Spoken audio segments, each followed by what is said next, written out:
Good morning, it's Devorah. It's InStory Live, and I'm just gonna share the video into two groups and see how that goes. I learned, hi Linda, learned not to tag people because it turns out it shows up on their feed. Hi Ramona, good morning.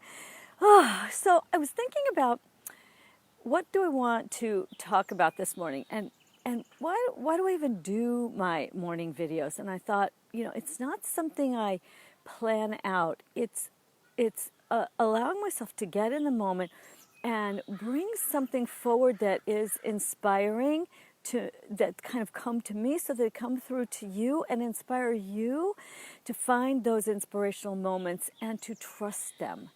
And to kind of expand into them. And so just like sometimes people will randomly find my video show up on their feed, one of my favorite teachers from Israel, Mimi Feigelson, she's lived both in America and Israel. Her video popped up of her teaching in Hebrew, and my Hebrew is pretty much good enough to understand her. And one of the things that she was teaching about is a line in the Torah, in the Old Testament, that says that Abraham saw the place from afar. And she went into the teaching of what does it mean to see something from far away, and how is that an aspect of closeness? And also in Hebrew, there are many words that are also considered names of God, and place is also a name of God. So it was this idea that Abraham had a sense of God's presence, but from far away. And I think sometimes we feel far away. Hi, Mary. I think sometimes in our yearning of closeness to God, to Source, like in that yearning, it's easy to feel far away. But I don't know about you, but it made me think about how sometimes that very sense of being far away pulls us close spiritually. And now, and I guess Mimi was wondering this too, and now I'm thinking about how in some ways we are all kind of required to be physically far apart in really odd ways, and then how do we draw close? So I lead, as Ramona is in my group, I lead a really deep online community called the InStory Way, and I was thinking how we feel so close to each other, but we're physically so far away. And this is not because of the coronavirus. This is how it always is. I've had this online community for 5 years, and there are women from all over the world who've been a part of it at different times. And I don't know, I think there is such an interesting possibility to think about the relationship between close and far. The ability to choose to go towards something that feels far is also powerful.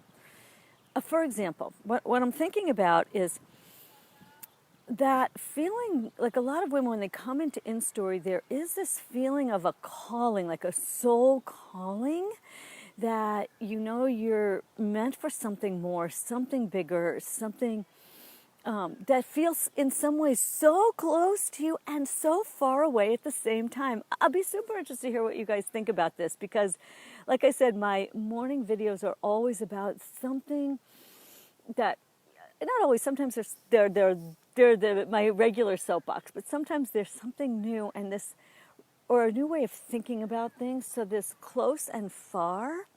So what if we think about it like this, that what is closer to us than our soul? It's our essence, right? What is closer to us? But if we had to shut it down in order to survive our lives, which is true for almost all of us, we had to shut down some authentic aspect of our spiritual creative beings, that if that's true, then perhaps the feeling is now this thing that is closest to us feels so far away.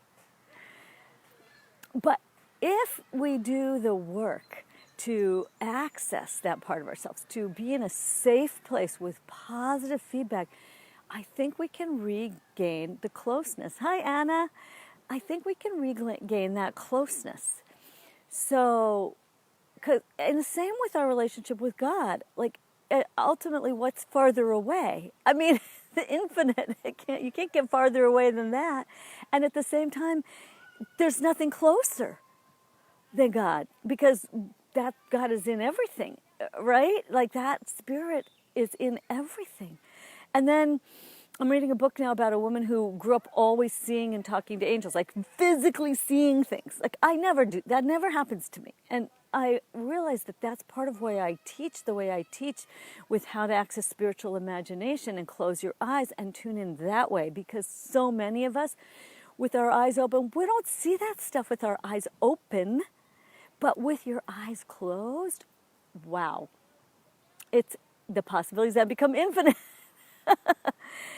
So I'm thinking about this close and far, and from what Mimi taught, and that maybe part of what's happening is that the thing that was closest to us as children, that we expressed with such authenticity and joy, and then was not able to be received for all kinds of reasons from the adults in our world, so we shut that down.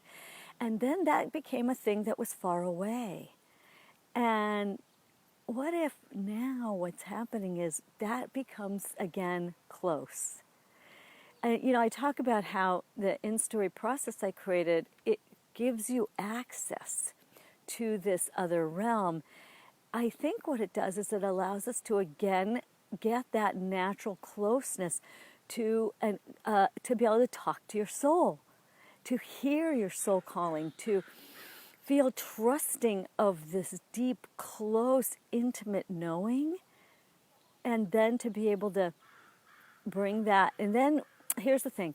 If you start to feel it and get close to it, that still doesn't mean that you don't bump into the have to keep it secret thing.